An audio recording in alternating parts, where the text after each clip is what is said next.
ሃሚንግ ስፖርት በሀገራዊና ዓለም አቀፍ ስፖርታዊ ጉዳዮች ላይ የሚያተኩር ዝግጅት።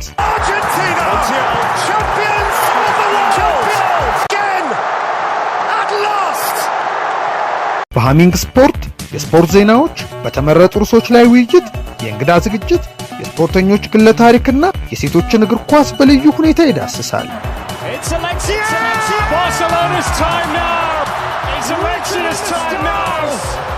ሃሚንግ ስፖርት ስፖርትን ቀዳሚ ዘይቤ በማድረግ ስኬትን በተግባር እናረጋግጥ።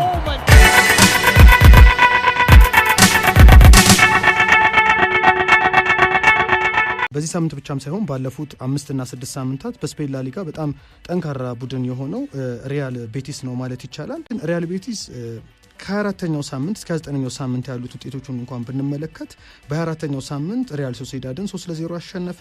እንደዚሁም ሄታፌ ሜዳው ድረስ ሄዶ 2-1 አሸነፈ። በሜዳው ላስ ፓልማስን 1-0 አሸነፈ። በ27ኛው ሳምንት በ28ኛው ሳምንት እንደዚሁ ሌጋ ኔስን 3-2 አሸነፈ። እንደዚሁ በ29ኛው ሳምንት ሲቪያን 2-1 አሸንፏልና በሜዳውም ከሜዳውም ውጪ የሚያደርገው እንቅስቃሴ እጅግ በጣም ጠንካራ ነውና በላሊጋው 6ኛ ደረጃ ላይ ይገኛል። 47 ነጥብ ይዞ ቪያሪያልን በግብ ክፍያ በልጦ ነውና 4ኛ ደረጃ ላይ ያለው አትሌቲክ ክለብን በልጦ 53 ነጥብ ይዞ ነው የሚገኘው። አትሌቲክ ክለብ 4ኛ ደረጃን በመያዝ የአውሮፓ ቻምፒየንስ ሊግ ተሳትፎን ለማግኘት ከፍተኛ እድል ነው ያለው። ለዘንድሮ የሪያል ቤቲስ ለውጥ ደግሞ ትልቁን ድርሻ የሚወስዱት አሰልጣኝ ቺሊያዊ ማኑኤል ፔሌግሪኒ ናቸው። ማኑኤል ፔሌግሪኒ እኚሁ አሰልጣኝ 71 ዓመታቸው ላይ ነው የሚገኙት። በተጫዋችነት ዘመናቸው የማል ተከላካይ ነበሩ። እንደ አውሮፓውያን አቆጣጠር በ2000ዎቹ አጋማሽ አንስቶ የስፔን ላሊጋን ይከታተል የነበረ ሰው በተለይ ቪያሪያል፣ ሪያል ማድሪድንና ማላጋን ሲያሰለጥኑ ያውቃቸዋል። ከ2004 እስከ 2009 የነበረው እንደ ሁዋን ሮማን ሪኬልሜን የመሰለ ድንቅ የ10 ቁጥር ተጫዋች የያዘውን እንደዚሁም ራጋጥቂ ዲያጎ ፎርላንን የያዘውን የቢጫ ሰርጓጆቹን ቪያሪያልን ቡድን እናስታውሳለንና በተለይ በ2006 እንደ አውሮፓውያን አቆጣጠር በአውሮፓ ቻምፒየንስ ሊግ ግማሽ ፍጻሜ ቪያሪያል በአርሰናል ተሸንፎ ነበር። ፍጻሜ ሳይደርስ የቀረው የንስ ሌመን የሪኬልሜን የፍጹም ቅጣት ምት ኳስ አድኖ ጠንካራ ቡድን ነበር የሰሩት በቪያሪያል። ለነገሩ በማላጋም ማላጋን ይዘው እንደዚሁ ለቻምፒየንስ ሊግ ሩብ ፍጻሜ ደርሰው ነበርና ተፎካካሪ የሆነ ቡድን በመስራት ይታወቃሉ። ገና በስፔንም እያሉ በቪያሪያል እንደዚሁ በማላጋ ይህም ስራቸው ነበር የሉስ ብላንኮቹን ሪያል ማድሪዶች ቀልብ በመሳብ ለአንድ ዓመትም ቢሆን በ2009-2010 የሪያል ማድሪድ አሰልጣኝ ሆነው የተሾሙት። ያ ቡድን በጣም ጠንካራ ቡድን ነበረ። በአንድ ዓመት ውስጥ የቆዩት ማኑኤል ፔሌግሪኒ 96 ነጥብ ይዞ ነው ሪያል ማድሪድ እንዲጨርስ ያደረጉትና በባርሴሎና በ3 ነጥብ ተበልጦ ነበር ቻምፒዮን ሳይሆን የቀረውና ጠንካራ ቡድን ሰርተው ነበር። ያው ማድሪድ ቤት አሰልጣኝ የማይቆዩባቸው ሁኔታዎች አሉና ወደ ማንቸስተር ሲቲም መጥተው ከ2013 እስከ 2016 በ3 ዓመት ቆይታቸው ሲቲን የፕሪሚየር ሊጉ ቻምፒዮን አድርገዋል። በተለይ በ2014-15 ከብሬንዳን ሮጀርስ የሊቨርፑል ጋር እስከ መጨረሻው ሳምንት የፕሪሚየር ሊግ ጨዋታዎች ድረስ የተፎካከሩበት እንደውም በአንፊልድ 2-1 ተሸንፈው በኋላ ሊቨርፑል በቼልሲ 2-0 እንደዚሁም ደግሞ ከክሪስታል ፓላስ ጋር 3-0 በሆነ ውጤት ነጥብ ጥሎ የፕሪሚየር ሊጉን ዋንጫ ማንሳታቸው ይታወሳልና ከዛ ወደ ቻይና ሄደው ሂቢ ቻይና ፎርቹን ካሰለጠኑ በኋላ በድጋሚ በ2018 ወደ እንግሊዝ ተመልሰው ዌስትሃም ዩናይትድን አሰልጥነዋል። ነገር ግን ከአንድ ዓመት የበለጠ ቆይታ አልነበራቸውም። 15ኛ ደረጃን ይዞ አጠናቆ ስለነበረ ቡድኑ ከክለቡ እንዲሰናበቱ ነው የተደረገው። ከ2020 የውድድር ዘመን ጀምሮ ግን ሪያል ቤቲስን አሰልጥነው በተለይ ዘንድሮ ዓመት የስራቸውን ውጤት እያዩ ነው የሚገኘው ማለት ይቻላል። የዘንድሮ የሪያል ቤቲስ አቋም ግን እጅግ በጣም አስገራሚ ነው። የሪያል ቤቲስን ተፎካካሪ ክለብ እንዲሆን ጥሩ እግር ኳስ እንዲጫወት ኢነርጂያቸውን ወጥቶ ተጫዋቾቹ እንዲጫወቱ በማድረግ ከፍተኛ ሚና ነው የተወጡት። የተወሰኑ ተጫዋቾችም ለቡድኑ የሚጠቅሙ አስፈርመዋል። በእርግጥ አሁን ማነሳቸው ተጫዋቾች በአሁኑ የቡድኑ ስብስብ ውስጥ ባይኖሩም ፈረንሳዩ ናቢል ፌኪር ይህ ተጫዋች እንደምናስታውሰው በአንድ ወቅት እንደውም በተለይ ሊቨርፑል በኋላ እነ ፋቢኞን አስፈርሞ የአማካይ ክፍሉን አጠናከረ፣ እነ ናቢ ኬታን አመጣ እንጂ የቀድሞ የኦሎምፒክ ሊዮኔስ ተጫዋች ናቢል ፌኪር በጣም በአንድ ወቅት በሊቨርፑል ይፈለግ ነበር። ይህን ተጫዋች በማስፈረም ሰርጂዮ ካናልስ ይሄ ስፔናዊውን ከሪያል ሶሲዳድ ያመጡበት እንደዚሁ ለቡድኑ የሚጠቅሙ አቬሬጅ የሚመስሉ ነገር ግን ጥሩ ተጫዋቾችን አምጥተው ቡድናቸውን ሲያጠናክሩ ነበር።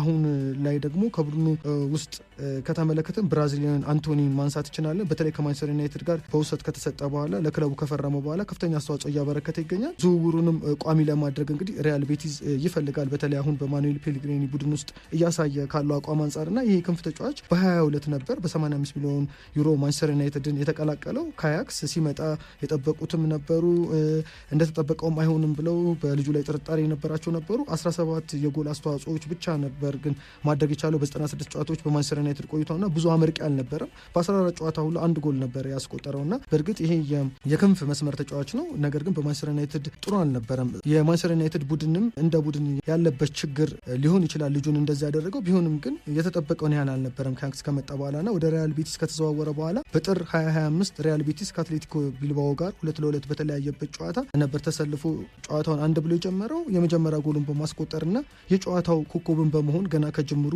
ውጤት ማሳካት ጀመረ። ከዛ በኮንፈረንስ ሊግ እንደዚሁ የቤልጂየሙን ጌንት ላይ እንደዚሁ ጎል በማስቆጠር የላሊጋው የወር ኮከብ ተጫዋቾች ውስጥም ነበር በየካቲት ወር ላይና በጣም ጥሩ እንቅስቃሴ በማድረግ አንዱ የቡድኑ በተለይ ደግሞ ስለ ሪያል ቤቲስ ስናነሳ ፍሮንት ፎሩ በጣም የፊት ለፊቱ 4 አጥቂዎች እሱ የክንፍ ተጫዋች ነው። በእርግጥ እንደዚሁ ባለፈው ዓመት የኮፓ ዴላሬን አሸንፏል ሪያል ቤቲስ ከ17 ዓመት በኋላ ይሄ ሜጀር ትሮፊ ሲያሸንፍ ነው። በስፔንም በከፍተኛ ደረጃ ከሚደገፉ ክለቦች አንዱ ነው። በስፔን ከሶስቱ ከባርሴሎና ከአትሌቲኮ ማድሪድ እና ከሪያል ማድሪድ ቀጥሎም አንዱ የሚነሳ ነው፣ በደጋፊዎቹ የሚነሳ ቡድን ነውና ማኑኤል ፔሌግሪኒ የተሻለ መረጋጋት እንዲይዝ አድርጎታል። ይሄን ክለብና ተፎካካሪ እያደረጉት ነው። የስታዲየም ፕሮጀክቱም የሚደነቅ ነው። በቢኔቶ ቬልማሪን የሚባል ስታዲየም አሁን በማስገንባት ሂደት ላይ ይገኛልና ጥሩ ፕሮግረስ እያሳየ ነው ያለው ራሱን በማሳደግ እንደዚህ አይነት ነገሮች ክለብን የበለጠ የሚያሳድጉ ናቸው። በተለይ ደግሞ ሰፊ ደጋፊ ካላቸው የስፔን ክለቦች አንዱ ነው ብለንም እንደማንሳታችን መጠን ይሄ መሆኑም አንዱ ትልቅ ነው። ቡድኑ ከ2004-2005 ጀምሮ 19 አሰልጣኞች ማፈራረቅ ማለት ቀላል ነገር አይደለም። ስፔናዊው ሎሬንዞ ሴላ ይዘውት የቻምፒየንስ ሊግ ተሳትፎ ነበረው። አሁን 72 ዓመታቸው ነው እኙ አሰልጣኝ። ከዛም በኋላ በቫሌንሺያ ትልቅ ስራ የሰሩት አርጀንቲናዊ ሄክተር ኩፐርን፣ ስፔናዊው ጃቪየር ሪጉይታን፣ ኡራጓዩን ጎስ ፓየትን፣ ስፔናዊውን ቪክቶር ሳንቼዝን ቀጥሮ ነበር። ነገር ግን እነዚህ ያነሷቸው ትልልቅ አሰልጣኞች ሁሉ ያላመጡለትን ውጤት ነው አሁን ላይ ማኑኤል ፔሌግሪኒ እየፈጠሩለት ያለውና ቀላል ነገር አይደለም። ቡድኑ በቀጣይ ጊዜያትም ለላሊጋው መሪዎችም ጠንካራ ተፎካካሪ ነው የሚሆነው። ሪያል ማድሪድን እንዳሸነፈ ገልጫለውና ለቡድኑ ጥንካሬ በዋነኝነት የሚነሳው አስተላለፉ ነው። ይሄ የ4-2-3-1 አስተላለፉ በተለይ የቀኝና የግራ ተመላላሾቹ ከቡድኑ አጫወት ጋር በሚስማማ መልኩ ወደ ጎን የሜዳው ክፍል አስፍተው ይጫወታሉ። ይሄ ደግሞ ተጫዋቾቹ ኳስ ይዘው እንዲጫወቱና የመከላከሉን ሚዛናዊነት እንዲጠብቅ ያደርጋል። ቡድኑና በመልሶ ማጥቃት የሚመጡትንም ለመቆጣጠር ከእንደገና ወደፊት ሄደው ተመላላሾቹ ኳስ እንዲያቀብሉ ያደርጋልና ይሄ የማኑኤል ፔሌግሪኒ አጨዋወት በጣም የተስማማ ነው ከቡድኑ ጋር። 4-2-3-1 አስተላለፉ በተለይ የቀኝና የግራ ተመላላሾቹ የተከላካይ ተጫዋቾች ያላቸው ሚና እጅግ በጣም ከፍተኛ ነው። በተለይ ከባርሴሎና ጋር አድርገውት በነበረውም ጨዋታ ተመልክተነዋልና በተለይ ፍሮንት ፎሩ እጅግ በጣም ጠንካራ ነው። ብራዚላዊውን የክንፍ ተጫዋች አንቶኒን ይዟል። የመሀል አጥቂው ኮሎምቢያዊ ነው፣ ኮሎምቢያ ስፔናዊ ነው። ቹቶ ሄርናንዴዝን ማንሳት እንችላለን። አርጀንቲናዊ ስፔናዊ የሆነውን ቺሚ ኢቪላ የዲሞክራቲክ ኮንጎ ተወላጅ ሆኖ በዜግነት ፈረንሳይ የሆነው ሲድሪክ ባካምቡ እነዚህ 4 ተጫዋቾችን መያዙ የነዚህ ቅንጅት በጣም ሪያል ቤቲስ በተለይ ጎል በማስቆጠሩ በኩል ጠንካራ እንዲሆን አድርጎታልና በጣም ጥሩ ውጤት እያስመዘገበ ነው ያለው። 6 ጨዋታዎችን እንደዚህ በተከታታይ ጥሩ ውጤት ማስመዝገብ መቻል ማለት ትልቅ ነገር ነው። 24ኛው ሳምንት ጀምሮ እስከ 29ኛው ሳምንት ድረስ ለ6 ጨዋታዎች አልተሸነፈም እና ይሄ በጣም ታላቅ ጥንካሬውን ያሳያል። በቀጣይ ጊዜም እንግዲህ 4 ውስጥ ገብቶ ሊጨርስ ይችላል ሲቪያን እና አትሌቲክ ክለብን በልጦ። በቀጣይ ጊዜም ደግሞ የዚህም ቡድን እንቅስቃሴዎች በስፋት እንመለከተዋለን። ተጨማሪ ነገሮችም እንዴት በዚህ ደረጃ ውጤታማ ሆነ የሚለውን የማኑኤል ፔሌግሪኒ ሪያል ቤቲስ በቀጣይ የምናየው የሚሆነው። ሃሚንግ ስፖርት በሀገራዊና ዓለም አቀፍ ስፖርታዊ ጉዳዮች ላይ የሚያተኩር ዝግጅት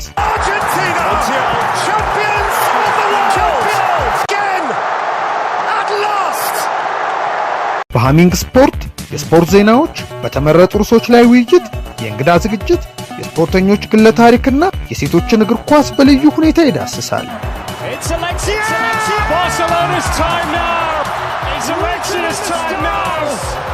ሃሚንግ ስፖርት ስፖርትን ቀዳሚ ዘይቤ በማድረግ ስኬትን በተግባር እናረጋግጥ።